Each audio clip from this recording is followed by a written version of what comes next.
no lo son, ¿no? Van a ver que con los años van a perder su empatía con la gente. Pero tienen que aprender que el dolor es muy importante en la semiología. Es una de las principales causas de consulta, como dice en neurología. ¿Por qué? Porque puede haber el dolor lumbar. Esto se refiere a un cólico renal. Puede ser con una piedra que esté ubicada en el uréter, que le va a producir un dolor de inicio súbito y muy fuerte al paciente. Dolor renal, el cólico renal, el dolor vesical.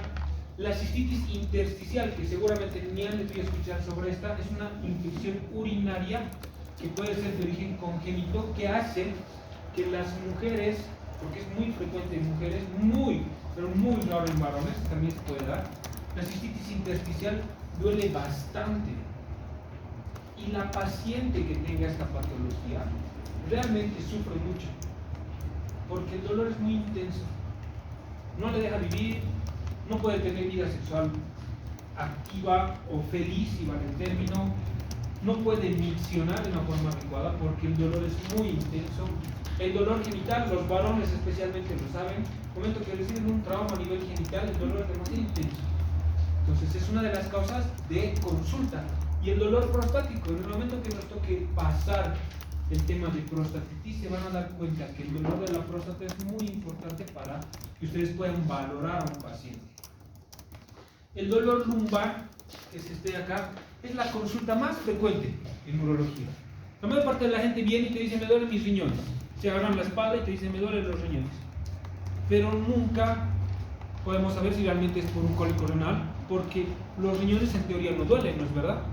Tendría que haber una distensión de la cápsula de Bowman para que realmente pueda doler o pueda llegar a presentar dolor a este paciente. Entonces, el dolor lumbar es la más frecuente. La mayor parte de los pacientes lo van a relacionar siempre con dolor renal, la mayor parte de los pacientes.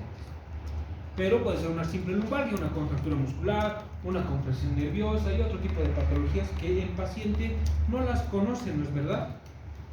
Por eso es que siempre vamos a hacer énfasis en lo que es el dolor lumbar.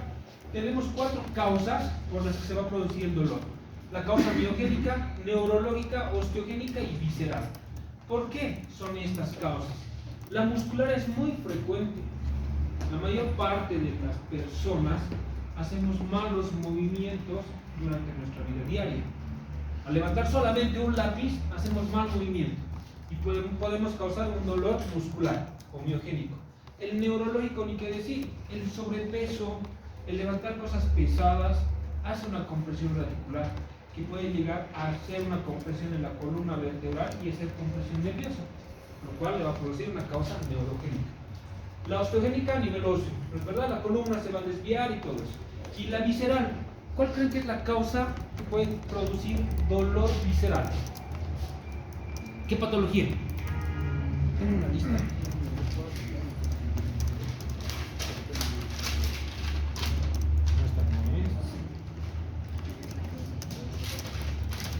Esta es. ¿Quién es Flor Llana Ávila Jaldín? ¿Cuál es la causa visceral? Dame un dolor de causa visceral. Solo hay uno de paso que te puede confundir con un dolor lumbar. ¿Qué patología?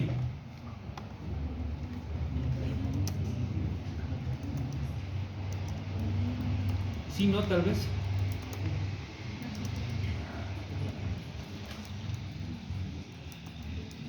Diego Alexander Tito Aquino. ¿Cómo es, hermano? Puede ser una No. La apendicitis es muy localizada. Es en fosa ilíaca derecha. Sí o sí va a estar ahí. No se va a irradiar. El dolor en la zona lumbar. Estamos hablando de esta parte, de la espalda. Pancreatitis. Adriana Noelia Apata Larico. ¿Quién es Adriana? Yo, doctor. A ese nivel. Nada.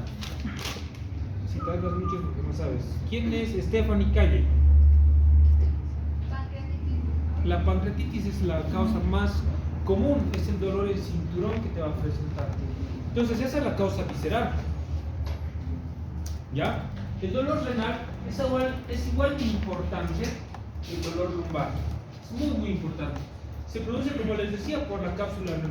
Si es que hay una distensión de la cápsula, le va a producir dolor a su paciente.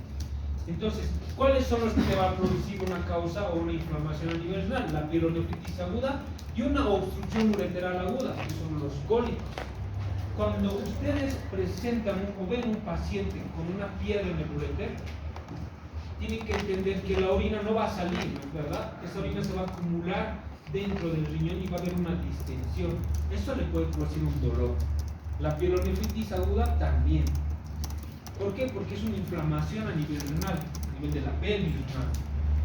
Su dolor, el inicio del dolor es muy insidioso, va a empezar, es sordo, constante, de una intensidad moderada que se puede ser más severa con el pasar del tiempo.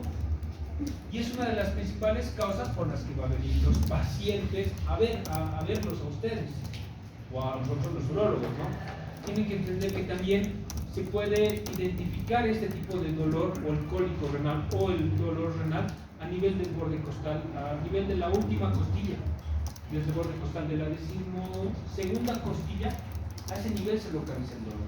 Y es un dolor puntual a nivel renal.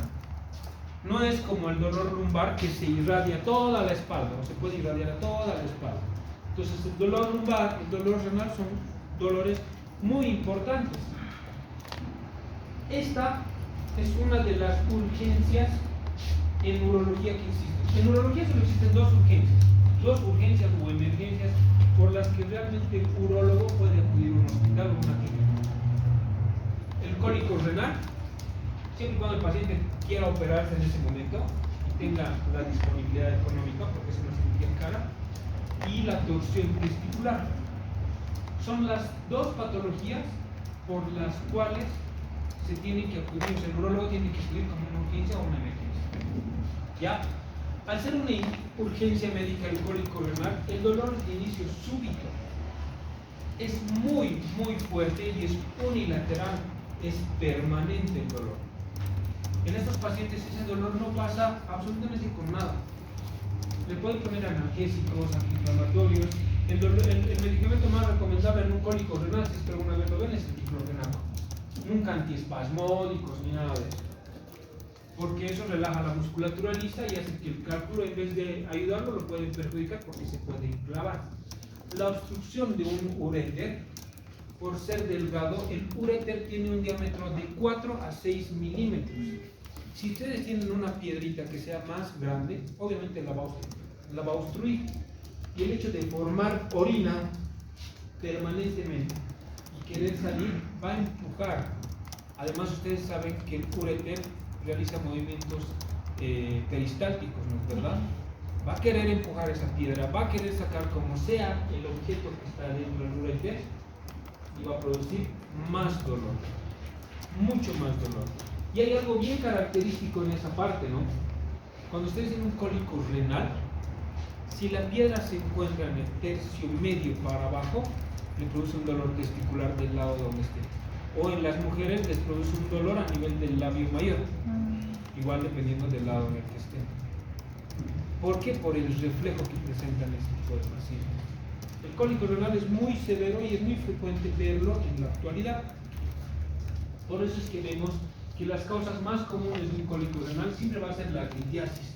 Siempre van a ser las litiasis. Pero también puede haber otras causas. Puede haber los tumores, pueden ser los coágulos, algún tipo de sangrado a nivel del riñón, que puede ser por un trauma renal que haya sufrido este paciente, un golpe, una pelea, un accidente de tránsito, que sangre el riñón, que se coagule y sangre ese coágulo, le puede producir un cólico renal. ¿Ya? La pus. Ustedes no sé si han visto alguna vez, pero existe la pielonefrosis, que es pus a nivel del riñón. Y esta pus se puede volver muy densa y también se puede volver como una piedra. Puede obstruir lo que es el uréter, produciendo lo que es un cólico renal. Entonces es muy, muy, muy importante que estas, ¿no? Las piedras, los coágulos, la pus, los tumores renales se pueden desprender. Hay tumores que se encuentran a nivel de los cálices o de la pelvis renal que se desprenden. Y estos pueden obstruir produciendo un cólico renal. Entonces, es muy, muy importante que vean que cuando tienen un paciente con cólico renal, se activa el complejo neurovegetativo. ¿Cuál es este? La obstrucción que va a generar en este paciente un dolor severo que a la vez le va a producir náuseas, le puede producir vómitos, le puede producir fiebre, le puede producir hasta un hilo paralítico. Por eso es que el dolor es, este tipo de dolor uno tiene que saber distinguir bien cuando hay una apendicitis. Porque puede venir un paciente con un cólico renal del lado derecho, ustedes lo confunden con una apendicitis, porque al producirte hilo paralítico, ¿ustedes qué hacen? Cuando ven apendicitis van y escuchan el abdomen, ¿no ven? El abdomen no debería estar funcionando por el proceso inflamatorio del apéndice, debería haber paralizado todo el intestino. Pero este tipo de dolor de cólico renal puede producir ese hilo paralítico, haciendo una confusión en el paciente, haciendo operar a un paciente que no es necesaria una cirugía de apéndice, ¿no? Tal vez sí una cirugía de la piedra, pero no nada más, o sea, no tenemos que ver otra cosa.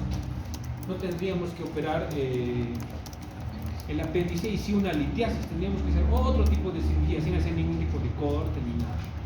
Entonces, como dice aquí, la ley de Stokes-Adams, no sé si la conocen, dice que todo músculo liso presente debajo de una serosa inflamada se paraliza. Esa es la ley de Stokes, la ley de Stokes-Adams. Deberían saberla porque también la van a llevar a la cirugía general. Todo tejido inflamado a nivel abdominal o donde esté se va a paralizar siempre. Siempre la musculatura lisa se va a paralizar. Entonces seguimos con eso, ¿no? Dependiendo de la irritación, lo que les estaba diciendo, donde se vaya a encontrar el cálculo vamos a tener otro tipo de cosas. Cuando se encuentra a nivel superior, a nivel de la unión del apéndice con el ureter, en la primera estrechez, esta se irradia al testículo, perdón, me he equivocado hace rato, se va a irradiar al testículo, porque este testículo y el riñón tienen un mismo origen embrionario. Ustedes saben que el riñón y el testículo se forman a nivel peritoneal, y este va a ir descendiendo, y el testículo termina descendiendo hasta la bolsa escrotal. Y al tener el mismo origen, presenta el reflejo cuando se irrita el riñón. Entonces, cuando está en la unión de la pelvis con el ureter, van a tener un dolor a nivel testicular, los varones. Y en las mujeres se ha visto que también tienen un reflejo a nivel de los labios mayores, un dolor intenso. Cuando está a nivel medio, con la posición media, se puede pensar o se puede confundir con el punto de McBurney, como les decía, el punto apendicular, que va a llevar a una confusión con lo que es la apendicitis. Cuando está cerca de la vejiga, este es el que va a producir un proceso inflamatorio, un edema a nivel del uréter que lo va a bombar, que va a producir en este tipo de pacientes que tengan una piedra o un cálculo en la unión urétero-vesical, los síntomas irritativos. ¿Cuáles son los síntomas irritativos? Va a presentar polaquiuria, micturia, urgencia miccional e incontinencia urinaria. Esas cuatro que son los irritativos, va a hacer que la vejiga trabaje mucho más. Apenas le llegue algo de orina, va a querer ir a orinar. Entonces son esta forma como pueden determinar, diagnosticar y diferenciar dónde puede estar ubicada una piedra para diagnosticar un cólico renal. Este es el dolor que más van a ver ustedes. Van a ver mucho cólico renal. Realmente en la actualidad hay mucha litiasis por la alimentación que todos tenemos. La comida rápida, por la presencia de sodio dentro de la comida rápida, está haciendo que la gente forme mucha litiasis actualmente. Muchas de las personas no toman agua, toman refrescos con gas. El ejemplo más claro es la Coca-Cola, que tiene sodio, entonces esta produce litiasis. Se ha determinado que produce litiasis a largo plazo. ¿Ya? ¿Qué más tenemos? Tenemos el dolor vesical. Ahorita les voy a explicar esta imagen. La vejiga tiene una capacidad de almacenamiento. ¿Lo ven? La mayor parte de la gente almacena entre 180 y 200 ml de orina dentro de la vejiga. Y esta, cuando sobrepasa los 200 ml, ya podemos palparla por encima de la sínfisis del pubis. Y al tener esta vejiga distendida ya con mucha más orina de 200 ml, empieza a producir dolor en los pacientes. Son muchas las causas. de esto les explico esta imagen. Este es un paciente que ha llegado al hospital obrero como hace 4 o 5 años atrás. Es un paciente de 72 años, 70 años, era un paciente de tercera edad. Según él se orinaba en las noches. Esto es un rodamiento, esta cosa de aquí que ven. Y él se ponía ese rodamiento todas las noches para supuestamente no orinarse. En el momento que le pasó una erección durante la noche, involuntaria, la cual ha hecho que se apresione esto. Y esto que ven aquí, hasta aquí arriba, es su globo vesical. El paciente lloraba de dolor. La única opción que teníamos era hacerle un hueco aquí, que es una talla vesical, o entrar al quirófano, vaciar los cuerpos cavernosos de la sangre acumulada que tenía y ir haciendo que salga esto. Al final hicimos eso, ¿no? Sacamos esto, pudo orinar, le pusimos una sonda y el paciente está tranquilo. Pero hemos debido vaciar como unos 2-3 litros de orina. El paciente lloraba de dolor por esto. Entonces, cuando sobrepasamos el límite de la vejiga, el dolor empieza a aumentar. Una consulta, ¿no se lo pueden hacer solo así porque ha querido o era indicado? No, él. Según el paciente, refería que se ponía siempre, cada noche, porque tenía como una incontinencia urinaria. Para no orinarse, en la cama se colocaba ese rodamiento. Era un rodamiento. Tiene un anillo adentro, unas bolitas y otro más fuerte. Eso es la cosa. Ni cómo cortarlo, ni cómo hacer nada. Hemos tenido que vaciar los cuerpos cavernosos. Este paciente ya no podía orinar muy bien, porque tenía lesión nerviosa. Entonces se tiene que quedar con sonda. Son cosas que te pasan. ¿Ves cómo está el abdomen ahí? Hasta arriba, llegando más arriba de la cicatriz umbilical, estaba su globo vesical. Son cosas que van a ver, igual les va a pasar. Tienen que aprender a hacer una talla vesical en algún momento determinado. Solo para explicarles, esta es la síntesis del pubis, el hueso. Ustedes tocan este hueso, ponen 3 dedos desde el hueso, cuando tengan un globo vesical como este, les está hablando, o menos, pero que tengan un globo vesical. Ponen 3 dedos, tienen que tener el trocar, con un bisturí le hacen un hueco a la piel, un poquito más profundo, y luego meten el trocar, y luego meten la sonda. No es nada del otro mundo hacer una talla vesical, cualquiera de ustedes lo podría hacer, pero tienen que saberlo. Y eso va a salvar de que el paciente deje de llorar, porque hay gente que no puede orinar, y hay gente que no le pueden ni poner una sonda, y hay gente que viene, que tantas veces han intentado poner la sonda, que lesionan la uretra, imposible que le pongan una sonda. Tiene que ser una talla vesical. Si es que puedo, les voy a mostrar un video donde se hace bien fácil colocar, pero deberían saberlo, deberían aprender eso. ¿Ya? Esa es la principal causa de dolor vesical, el que sobrepase el límite de capacidad de la vejiga. Otras causas son las cistitis intersticiales. Como les estaba diciendo, es una enfermedad autoinmune muy dolorosa, no es infecciosa y es muy difícil de manejar. Este tipo de pacientes no se les puede dar. No les dan ni antibióticos porque no tienen una infección, solo tienen una irritación permanente de la vejiga. Y esa irritación les produce mucho dolor.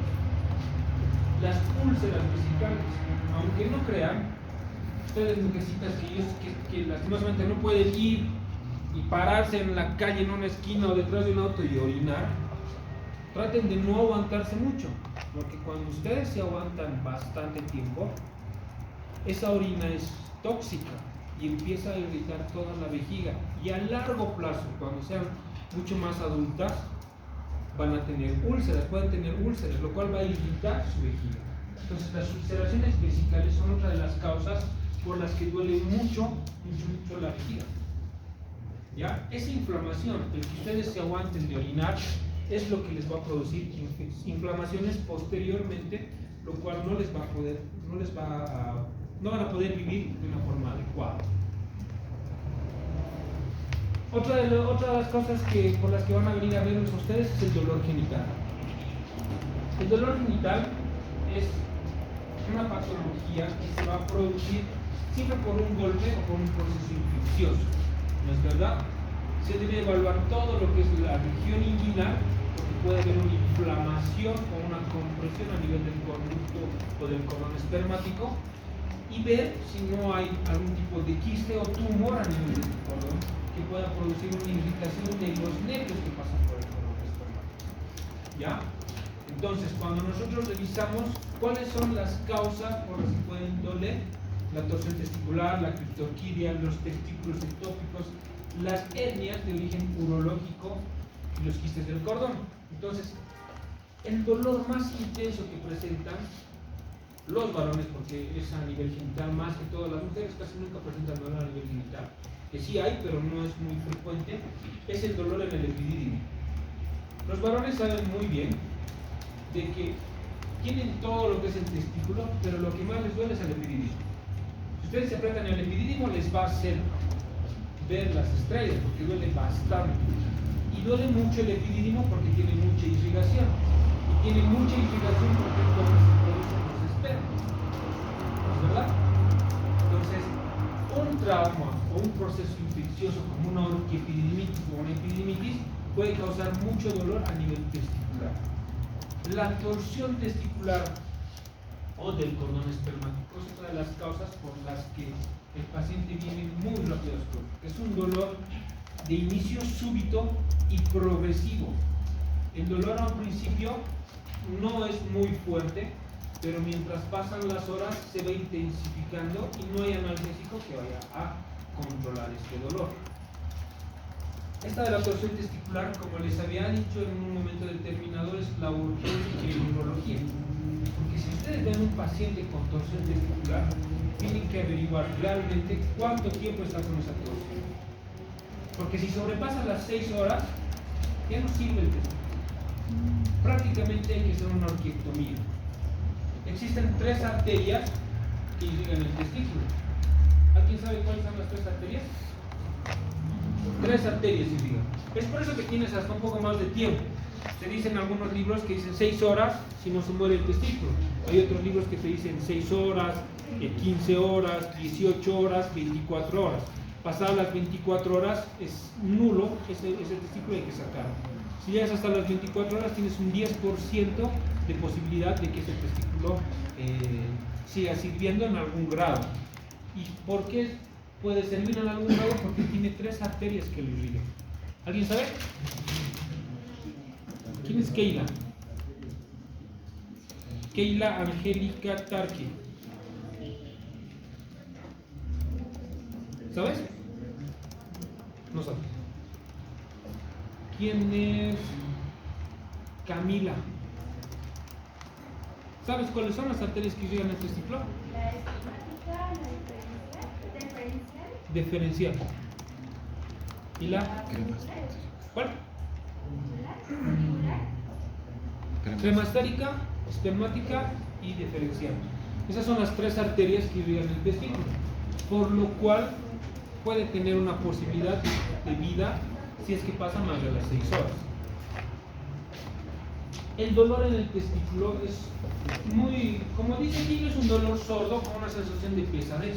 El testículo se empieza a poner pesado cuando hay una torsión testicular, no es tolerable. Cuando hay una epididimitis igual sienten peso y el dolor es muy intenso en estos pacientes.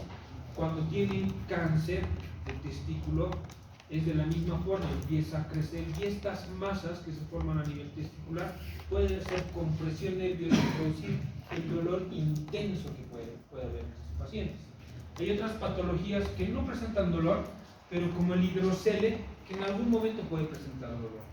Hay algunos pacientes que sí se manifiesta con dolor un hidrocele o un espermatocele, que tampoco debería presentarse con dolor, pero sí se ha visto en la literatura, dice que sí en algunos casos, en un 10%, si no estoy mal, produce dolor en algunos pacientes, tanto un hidrocele como un espermatocele.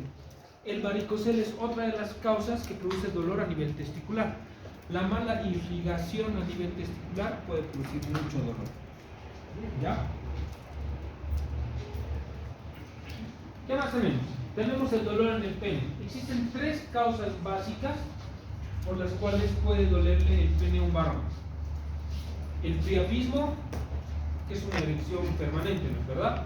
Continua permanente. La enfermedad de Peyronie, que son unas placas que se encuentran a nivel de la cara dorsal del pene que hace que el pene presente una curvatura anormal y les pueda producir dolor.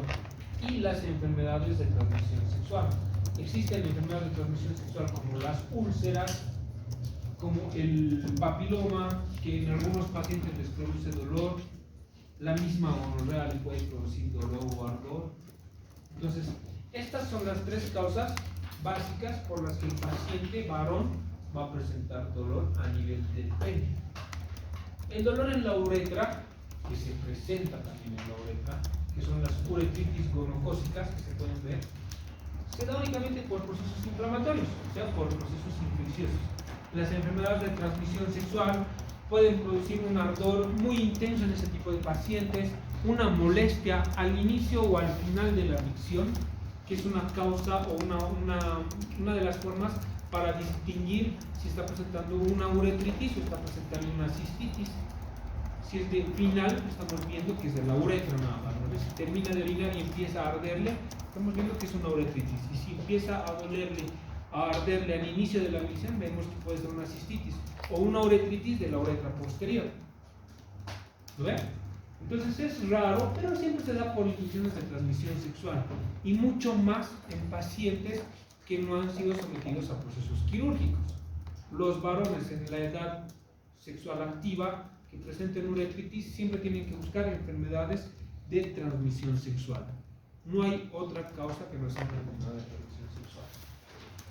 El dolor en la próstata es una de las causas de las patologías o de los dolores más frecuentes de los urólogos. Nosotros vemos bastante la próstata. En la actualidad, la prostatitis se ha visto muy frecuente por la tendencia sexual de los varones, por el tipo de relaciones sexuales que en la actualidad tienen los jóvenes, porque ya no solamente son relaciones sexuales por vía vaginal, son relaciones sexuales por vía rectal, los cuales nos llevan a que los varones adquieran lo que son las prostatitis. Este tipo de dolor se presenta en toda la zona sacra de los pacientes, a nivel del periné, a nivel del recto. ¿Por qué? Porque estos pacientes no pueden sentarse de una forma adecuada, no pueden deambular de una forma adecuada. Entonces les ocasiona mucha molestia, mucha sensación de irritación a nivel anal. Muchos pacientes lo confunden con una hemorroides, porque dicen, estoy parado y me empieza a doler, me siento, me duele, camino, me duele. Ellos piensan que es una hemorroides, pero haciendo una inspección, hablando con los pacientes, podemos determinar que es una prostatitis o que es una inflamación a nivel de la glándula prostática. ¿Dónde se ve este tipo de dolor? O sea, ¿cómo pueden diferenciarlo de hemorroides? Las hemorroides normalmente duelen cuando se irritan, cuando uno va a defecar. Mientras que cuando tenemos un dolor de la próstata, este dolor es permanente, no calma, a no ser que tomen un analgésico antiinflamatorio o que tomen algún relajante de la musculatura lisa a nivel de la próstata. Entonces, como dice aquí, es permanente, tiene mucha relación con la uretritis y las infecciones urinarias, que obviamente no son tratadas. Los varones no se tratan las enfermedades. Normalmente un varón dice, no tengo nada, deja pasar el tiempo, pero en el futuro es donde ustedes empiezan a ver las consecuencias de estas infecciones. ¿Sabían ustedes que la infección de la clamidia, que es una de las enfermedades que más produce prostatitis, puede dejar estériles a los varones y con una uretritis permanente? Nunca se les pasa el dolor al orinar, nunca se les pasa el dolor al sentarse. Es por eso que los varones actualmente, yo les recomiendo que siempre deberían ir a hacerse un chequeo de enfermedades de transmisión sexual. Siempre, y especialmente de la clamidia. La clamidia los deja estériles, les deja con una uretritis permanente y no les deja ni caminar en un momento determinado. Lo más importante es que los deja estériles, ¿no? ¿Cómo se realiza un examen físico en un varón? Bueno, en urología más que todo, ¿no? A los pacientes se los debe evaluar de forma integral, como en todas las patologías, tratar de ver desde lo que es la anamnesis, el examen físico general y segmentario, y en el último hacer un énfasis total en lo que es las enfermedades urológicas o la parte urológica de ese paciente. ¿Cómo se lo ve al paciente en una inspección? Siempre se lo debe tratar de ver en bipedestación, siempre, o evaluarlo sentado. ¿Por qué? Porque vemos con este tipo de hiperestación, cualquier tipo de incontinencia urinaria que pueda tener el paciente, pedirle que tosa, o sea, que realice una maniobra de Valsalva, puede hacer que pierda orina. Y eso nos va a llevar a bastantes diagnósticos diferenciales o ver nuestro diagnóstico específico de los pacientes. Siempre, yo sé que para muchos de ustedes les parecerá incómodo, pero es tratar de ver los genitales a la misma altura de cada uno de nosotros. Hacerles sentarse en una gradilla o hacerles parar en una gradilla para revisar los genitales de una forma adecuada. ¿Ya? También tenemos lo que son las maniobras para hacer las puño-percusiones, ¿no es verdad? Tenemos que todas las maniobras mencionadas para una puño-percusión son bimanuales, a excepción de la maniobra de Glenn. La maniobra de Glenn es la única monomanual o unimanual. Todas las demás, la palpación bimanual de Guyon, que es donde metes por abajo la región lumbar, levantas y tocas por encima, ¿no es verdad? Luego tenemos la de Israel, que lo pones en el decúbito lateral, es parecida a la de Guyon. Todas estas se parecen. Ninguna es algo que no sepan ustedes. La de Goelet, que ponen la rodilla sobre, o levantan la pierna sobre un banco para que puedas relajar más la musculatura a ese nivel. La maniobra de Montenegro, que igual lo hacen echar el decúbito ventral, meten la mano por debajo y empiezan a tocar. Y esta, que es monomanual, que es la que les de Glenn, agarran y meten la mano en forma de una C. Tratan de movilizar el riñón, hacen como una pinza, ¿no es verdad? Es la única monomanual. Esto les voy a preguntar en su examen que van a dar la próxima semana, en este caso. ¿Ya? Entonces tenemos que, algo es importante dentro de este examen físico, ya hemos visto cómo se va a revisar los riñones con las maniobras de Israel, Montenegro, Guyon o la de Glenn. Cualquiera de esas vamos a inspeccionar lo que son los riñones. Los puntos ureterales son muy importantes para los diagnósticos de patologías lumbares.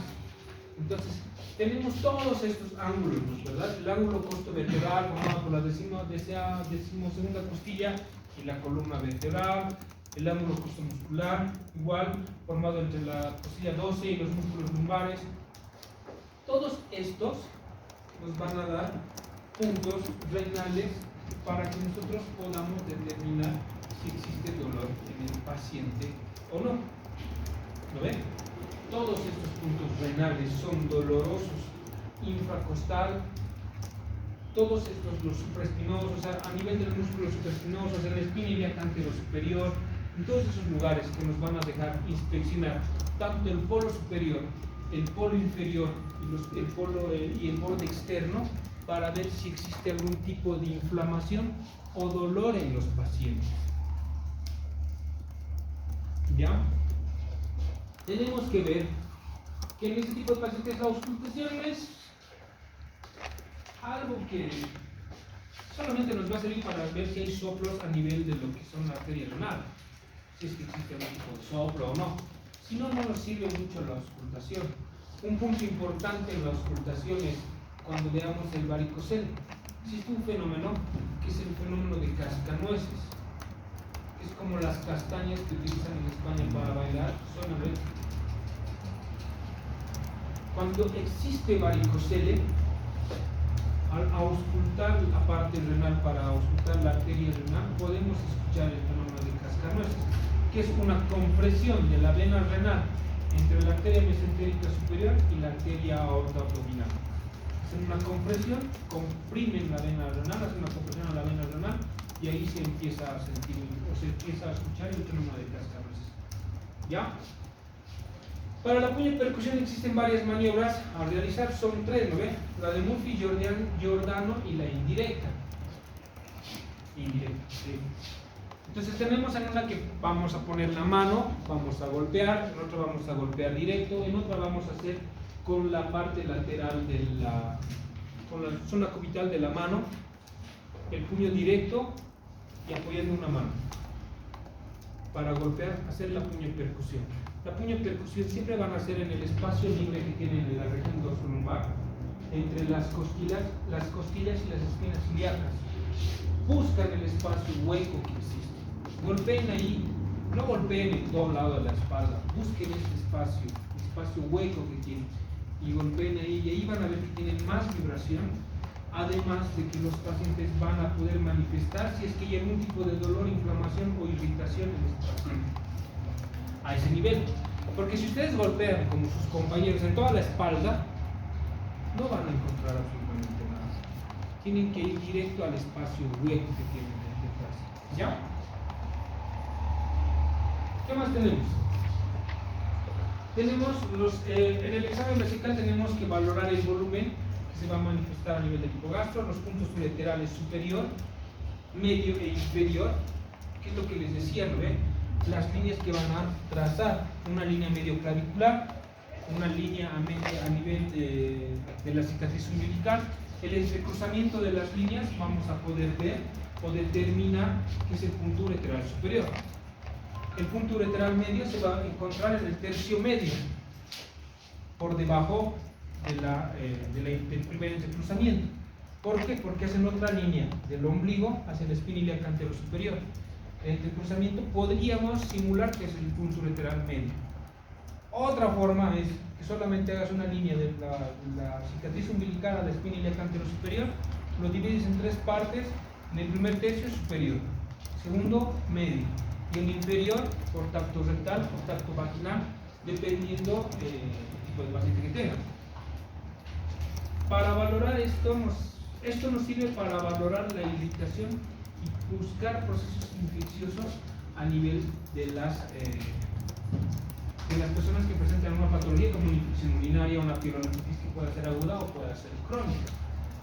Entonces, cuando nosotros vemos, eso se relaciona a los puntos ureterales. Cuando nosotros vamos a revisar la vejiga, tenemos que inspeccionar por encima de la sínfisis del pubis para ver si es que esta vejiga está distendida o no. Si es que la vejiga se encuentra a nivel de la sínfisis del pubis, eso quiere decir que ya tiene un grado de llenado de orina, que ya está distendida en algún grado. Tenemos que palparla y tiene que ser de forma ovoidea, no tiene que tener alteraciones. Si es que pasamos prácticas y vemos un paciente con un globo vesical, ustedes van a poder tocar que es ovoidea, que es redonda. Cuando nosotros encontramos algún tipo de deformación o alteración, podemos palpar en algunos casos los tumores, si es que existe un tumor demasiado grande, ¿no? Hacemos la percusión. ¿Para qué? Para hacer hasta una talla vesical. Es seco. Cuando está lleno de orina, ustedes van a encontrar matidez en ese tipo de pacientes, porque está lleno, tiene contenido, esta vejiga, no es timpánico, es mate. Entonces van a saber van a poder delimitar si existe un globo vesical viendo la matidez en este tipo de pacientes, para poder realizar una talla vesical en un momento determinado o para poder ver hasta dónde está expandida esta vejiga. Porque existen pacientes que tienen una capacidad vesical hasta de 2 litros. Y hay gente que se entrena mucho. La mujercita con no solamente tiene una capacidad de 200 ml, pueden almacenar mucho más. Porque como decía hace un momento, no pueden ir y orinar donde quieran. Entonces, ¿cómo hacemos el examen físico a nivel genital? Este nos va a diagnosticar tumores y lesiones locales a la inspección de este tipo de pacientes. Vamos a revisarlos, vamos a verlos. Tenemos que revisar lo que es la región inguinal para diagnósticos diferenciales, como quistes de cordón espermático, hernias inguinales que puedan estar comprimiendo. Vemos tumores a nivel de la región o del canal inguinal. Los testículos ectópicos, la criptorquidia, que es la falta de descenso, el hidrocele o aumento de volumen o líquido a nivel del cordón espermático, todos este tipo de cosas. Por eso es que nosotros tenemos que revisar el canal inguinal. Cuando veamos un paciente por urología, desde la región inguinal tienen que empezar a palpar hasta llegar a los testículos. Agarran un testículo y van traccionando para ver si hay tensión en el cordón espermático desde la región inguinal. ¿Ya? Al examen de los genitales externos siempre tenemos que poner a estos pacientes de pie a la misma altura de la vista del examinador y poder ver todo lo que son el pene, ver el prepucio. Hay que hacer un remangar el prepucio para ver si no hay algún tipo de lesión a nivel del glande, ver si la uretra es permeable, ver si hay algún tipo de lesión, ulceración, tumor, verruga, algo a nivel del glande, del surco balanoprepucial. Todo esto lo tenemos que inspeccionar. Tenemos que inspeccionar, ver si es que la uretra realmente termina en la cabeza del glande, en el glande, o puede terminar a nivel del cuerpo, ¿no es verdad? Puede terminar en la parte dorsal, en inicial, medio o posterior, que son las hipospadias o las epispadias, que se pueden presentar en la cara ventral. La uretra o el meato termina en uno de estos lugares. No siempre termina en la cabeza del pene, o sea, en el glande. Y cuando no termina en el glande, no termina en el meato de una forma adecuada, formada, es donde nosotros tenemos que inspeccionar. Es por eso que inspeccionamos a la altura de la vista del inspeccionador, para ver si no hay algún tipo de alteración en el meato. Los tumores, remangar si no hay algún tipo de lesión ulcerativa, buscar verrugas, buscar alteraciones a nivel de la bolsa escrotal, buscar anomalías circulatorias. ¿Ya? Todo eso lo van a ver ustedes si lo ponen de frente a su paciente.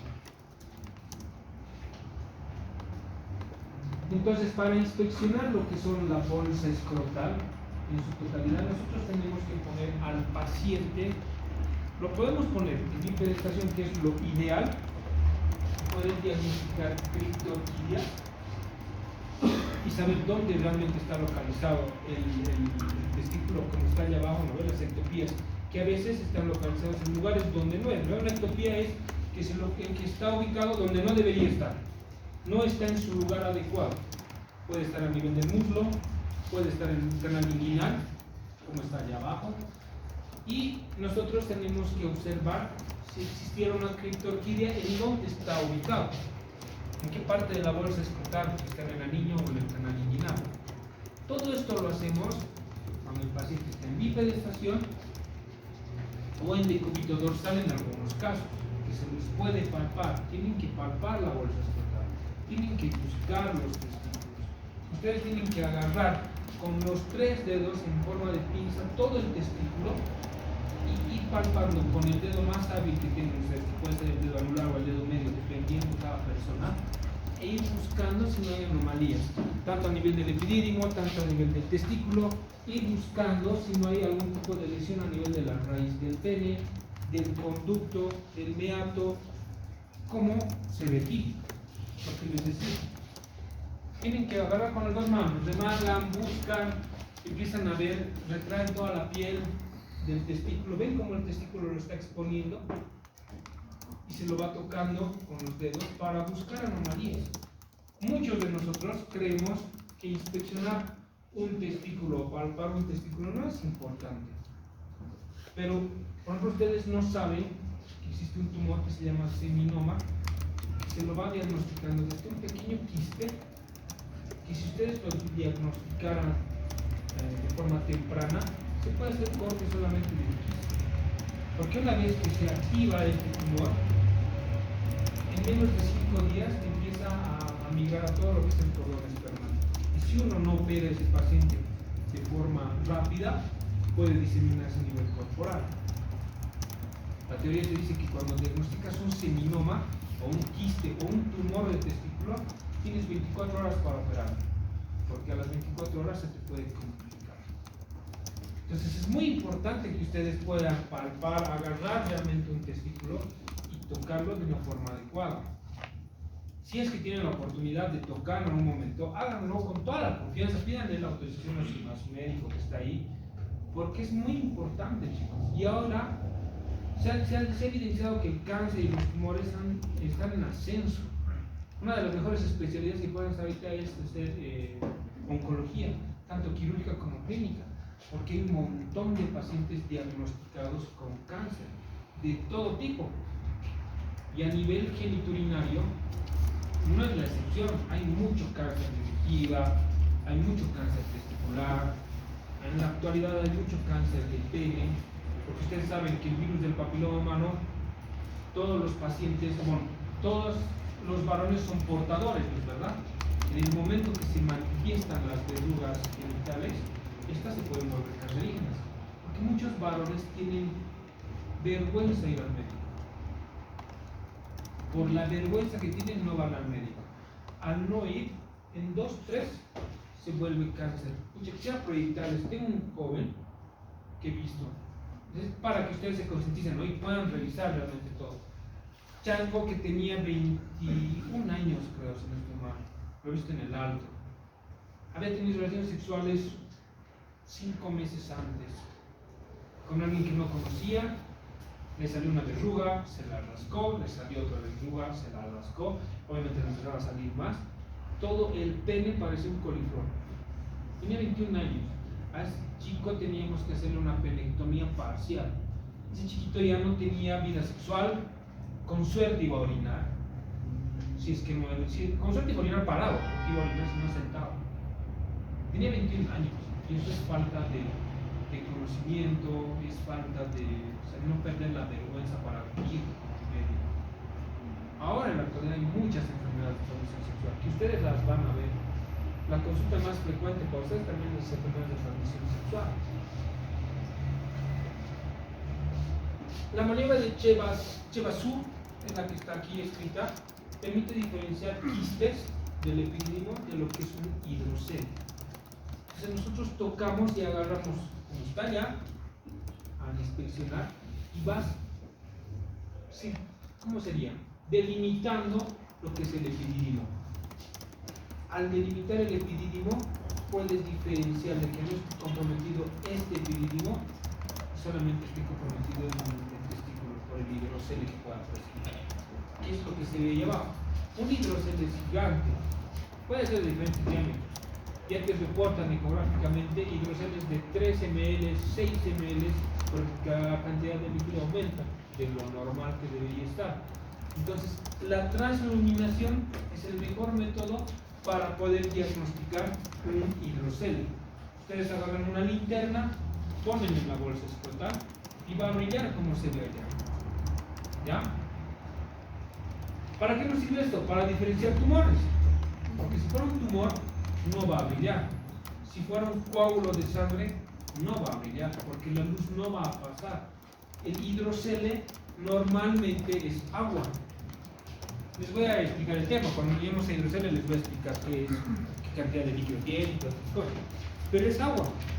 Como el agua pasa la luz, va a ser transluminación.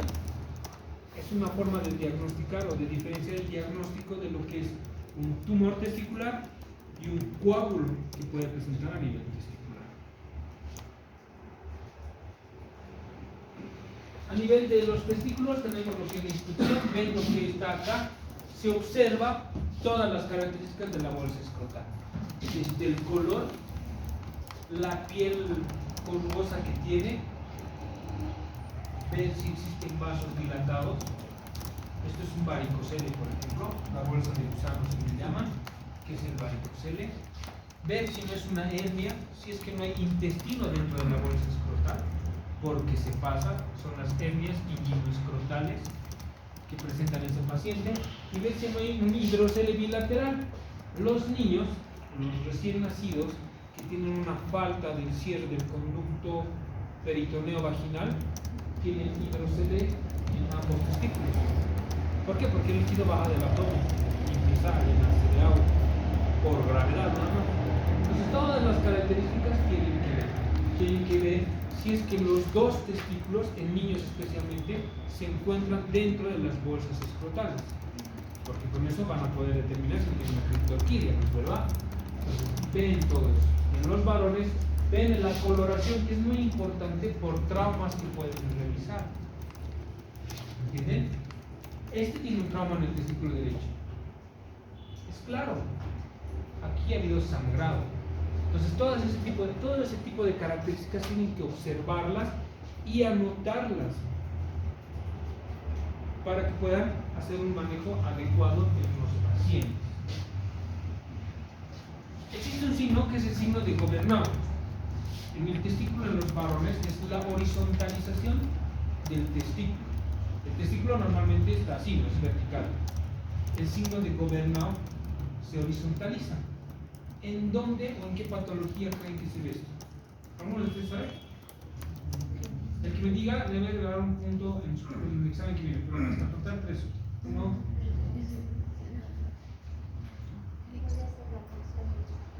En la torsión testicular se ve el signo de gobernado. Se horizontaliza. El testículo gira sobre su propio eje y hace de que de lo que está de forma vertical se horizontalice. ¿Qué es esto? ¿Ven el testículo? Vertical. Aquí está horizontal. Es el signo de gobernado. Es un signo característico de la torsión testicular. Es algo que siempre se va a ver. Y algo que tienen que saber diferenciar son las glándulas de Tyson. Las glándulas de Tyson se encuentran siempre en el surco balanoprepucial. No sé si ven ahí abajo. Son como el virus del papiloma. Estas son verrugas del virus del papiloma humano. Estas de acá. ¿Ya? Y algunos lo confunden o confunden las glándulas de Tyson con las verrugas. ¿Vas? Se recuerda la semana. Entonces, hacen una confusión. Mucha gente comete el error de darle tratamiento. Le da ciclovir. Hay algunos que yo sé que hasta no los han operado. ¿Cómo se operan estas verrugas? Cuando son muy grandes, le vas a quirófano, les pones anestesia local y los vas cortando con electrobisturí y lo vas cauterizando. Es muy doloroso, pero eso es lo que se hace cuando tienen muchas verrugas, los varones o mujeres. Pero las glándulas de Tyson simulan esto y tenemos que saber diferenciar. Ustedes como médicos tienen que saber diferenciar eso. Porque le pueden decir al paciente, tienes papiloma, y no se asusta. Siempre se va a asustar. Cuando a uno le dicen que tiene una enfermedad de transmisión sexual, se quieren volver locos los pacientes. Y hay otra que es la maniobra de Pren o el signo de Pren. ¿Quién sabe en qué sirve eso? No sirve para el dolor. Se pone una mano sobre el testículo y Se eleva. Se eleva. Y ahí, si duele, si ya no duele, ¿qué patología crees que es? Puede ser un tumor.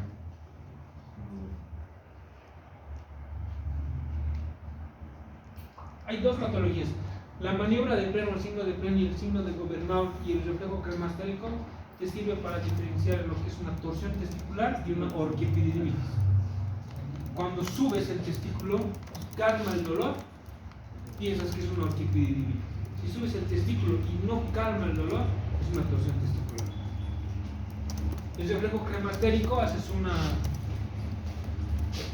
estimulación a nivel de la cara interna del muslo del testículo afectado, el cremaster asciende. Cuando es una orquiepididimitis, el cremaster asciende. Cuando es una torsión testicular, el cremaster no asciende.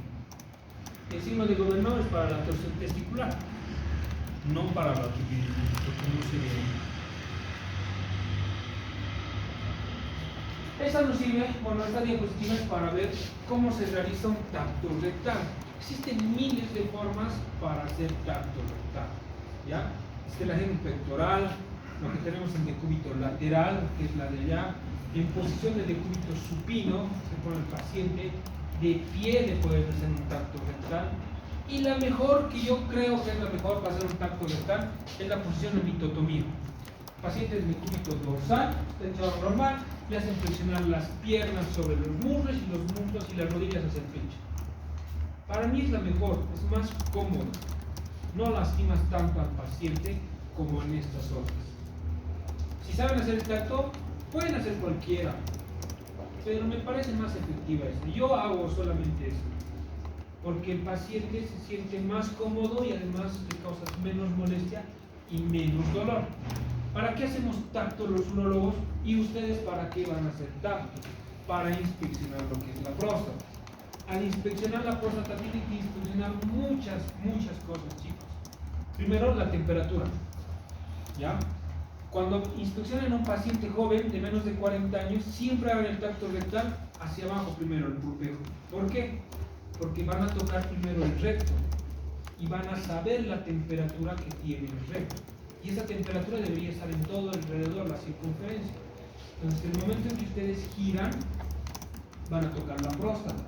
Y si viene una prostatitis inflamada, va a haber aumento de calor. Es una diferencia no muy notoria. Con la práctica ustedes siempre se van a dar cuenta. Pero ahí se ve.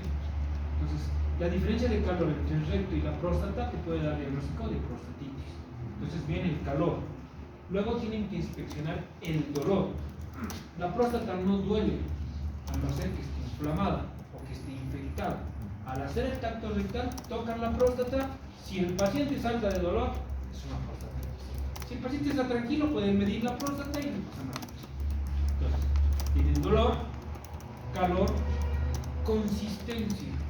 Siempre tienen que buscar la consistencia. La consistencia de la próstata es blanda, relativamente nada. No es duro ni blando, ¿lo ven? Pero es firme. Entonces ven ese tipo de consistencia. Si es este tipo de consistencia, estamos bien en la próstata. Si es dura, como un nudillo o como su mismo pupitre, es cáncer. Eso te ayuda a diferenciar. Tienen que ver si tiene las mismas características. Sí. Ay, no me acuerdo la palabra. Si no es rugosa, ay, no me acuerdo la palabra. Si tiene una forma homogénea y no tiene tumoraciones, por ejemplo.